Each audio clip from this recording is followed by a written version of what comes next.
That wedding night didn't just break my son, it exposed a monster no one saw coming. My name is Frida Jackson.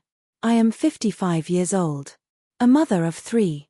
And this story is about my first son, Tadeo. The day of his wedding should have been the happiest day of his life. But instead, it became the day everything started to fall apart. I still remember the smell of fresh lilies inside the church. The soft white lights hanging from the ceiling like stars. Guests smiling. Music floating through the air. And my son, standing at the altar in the navy blue suit he loved so much. His hands were shaking. But he was smiling. I squeezed his arm and whispered, "You're doing great, my son." He nodded. He was nervous. But happy. And I was happy too. If only I had known what was coming. Sophia's family was well known in our town. Her father, Mr. Bernard, owned a massive construction company. A powerful man. A respected man. Or so people thought. He walked into the church like a king. Gold watch. Expensive shoes. Everyone greeted him with forced smiles. I noticed how he barely looked at us. That was my first warning. The pastor spoke about love. About patience. About 2 families becoming one. Sophia walked down the aisle in her white gown. She looked beautiful. My son couldn't stop smiling. They exchanged vows. They kissed. The crowd clapped. Everything looked perfect. But perfection can be dangerous. If I had known what that toast would turn into, I would have stopped the wedding myself. The toast that changed everything. At the reception, glasses were raised. Laughter filled the hall. Music played softly. Then Mr. Bernard took the microphone. His voice was deep. Loud. Commanding. "I want to make a toast to my daughter, Sophia," he said. People clapped. She has always been stubborn, even as a child. Some awkward laughs followed. Then he turned slowly and looked directly at my son.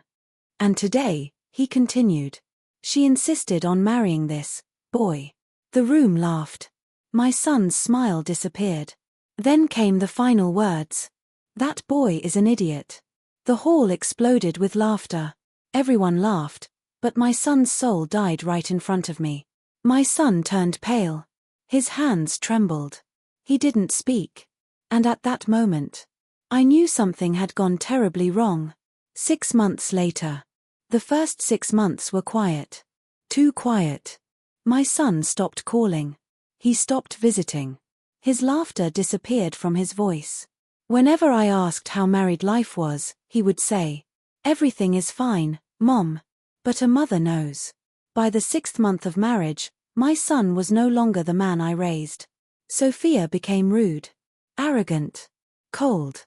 And whenever I went to visit, her father was always there. Watching. Listening. Controlling everything.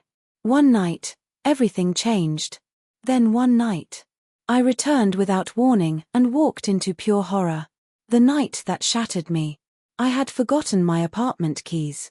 So I returned quietly to my son's house without warning. I opened the door, and my body went numb. My daughter-in-law was on her knees on the floor. My son stood frozen in the corner. And her father, Mr. Bernard, was holding her by the hair. He was shouting, "No. I will teach you how a real woman behaves in her husband's house." What I saw in that room still wakes me up in cold sweat. I screamed, "Let her go." He turned slowly and smiled at me. For the first time, I understood what evil looked like. The truth comes out. Sophia ran from the room crying. My son collapsed into a chair. And finally, he told me everything. Her father controlled their marriage. He insulted my son daily. He beat Sophia when she defended him. He forced decisions. He threatened to take everything. That was the moment I realized my son didn't marry into wealth, he married into danger. I knew we couldn't fight him openly, so I did something risky. That's when I made a promise to myself, if truth is a weapon, I would pull the trigger. I secretly recorded him during his next outburst. Every insult. Every threat. Every slap. 1 month later, a business gathering was held in town. Mr. Bernard stood proudly on stage. He walked into that hall like a king, unaware his throne was about to burn. The video played. Silence fell. Police walked in. He was arrested in front of everyone. Power didn't save him. Money didn't save him. Silence didn't save him. 1 year later, my son and Sophia rebuilt their lives. They learned to love again. They learned to breathe again. Sometimes the most dangerous monsters wear suits, give speeches, and raise champagne glasses. If this story touched your heart, don't just scroll away, hit the like button so more people can hear it. Subscribe for real-life stories that expose hidden truths. And tell us in the comments, where are you watching from?